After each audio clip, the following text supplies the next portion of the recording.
magpipick up kami na heritage chicken. Bala ko sa lang, kaya lang kung available pa, kahit dalawa okay na po yun guys, kasi gusto ko padamihin natin yung mga ating mga inihin. So guys, let's go, papunta na tayo doon sa Kabalinadan Dam.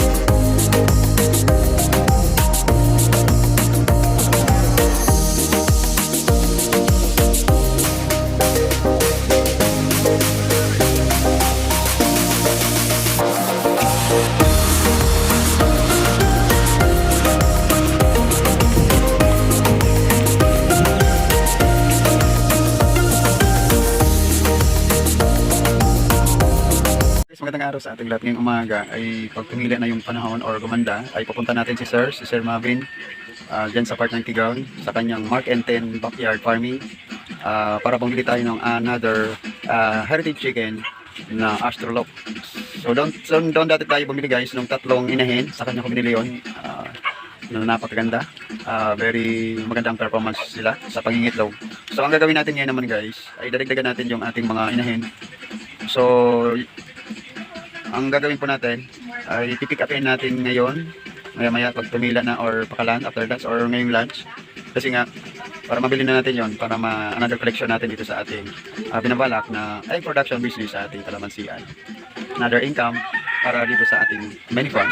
So maya guys, bibidyo naman natin for documentation kung kailan ba tayo bumili, kasi ang video natin ito guys sa ating ginagawa dito sa ating Facebook page, binibidyoan ko po guys for recording, not only for vlogging, because also recording, kasi kumisan guys sa sobrang nating dami tayong ginagawa or iniisip, hindi natin na-lista or na-record yung ating mga ginagawa. So ngayon binibidyo na natin para alam na natin kung anong kailan o anong pizza ba natin kinuha or binili yung another na manok natin. So guys, alam mo na, para mamaya pupunta natin si Sir. Magpipick up kami na heritage chicken. Bala ko sa lang, kaya lang kung available pa, kahit dalawa okay na po yun guys, kasi gusto ko padamihin natin yung mga ating mga inihin. So guys, let's go, papunta na tayo doon sa Kabalinadan Dam. Kararating lang namin at sa ngayon guys, nagpipili na kami kung ano ba yung maganda dito. Hello mga idol, mga ka-farmers, nandito na pala tayo kay Sir Mark.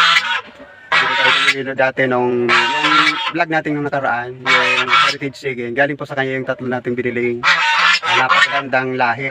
So ngayon bumili naman tayo ng dalawa sa kanya kay Sir Ben. Pero kung may available siya mga, kung magbibenta ulit siya nitong mga haba or ganso, ibisitahin ko na lang yung kanyang Facebook page, yung Mark and 10 backyard farming.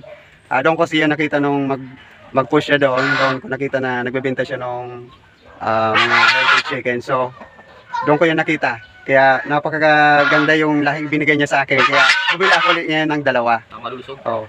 Mayroon pa siyang dito sa Rhode Island niya, kung may sa susunod, titingnan ko na lang yung Facebook page niya. Tingin lang. Salamat sir, kasi video binenta sa akin ng mura, naka-discount tayo. At mayroon pa siyang bagong yung kulay batik-batik yung anong upgraded yun ng Black Astrolorp sa kanang native naman. okay. Upgraded siya. So mas malaki, mas matibay ang kanyang resistensya kasi upgraded na siya native. Kaya sa susunod mga guys, abang-abangan ko na lang doon sa kanyang Facebook page. Sir, ayan lang po, kasi uwi na kami kasi baka umulan. Salamat. Salamat. Sige po. Salamat sir. Pag madami akong sisyo ng ganso, tawang kita. Kararating lang namin guys, hindi na ako nag-video kasi nakamotor kami pa uwi at medyo umuulan, so hindi na tayo nakapag-video. So ngayon bubuksan na namin yung aming nabili. Ayan guys, welcome to the family. Ayan, 2 piraso na magaganda at malulusog at malalaki na heritage chicken Astrolop, dagdag sa ating kapamilya, sa ating bago na namang collection.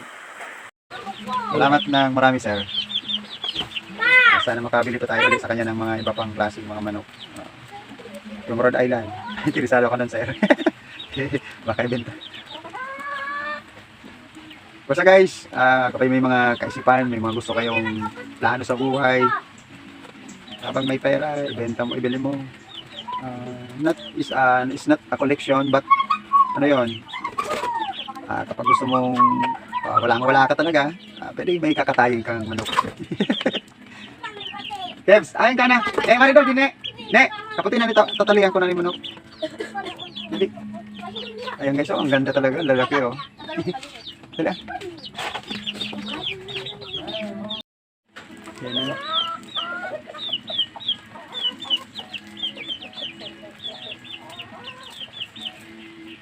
Siyempre guys, tataliin na natin. Ayan. Ito na.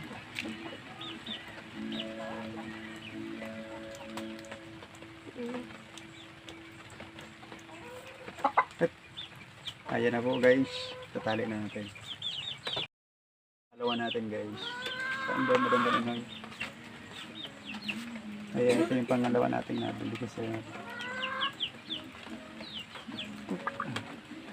Maganda tanggal na. Okay.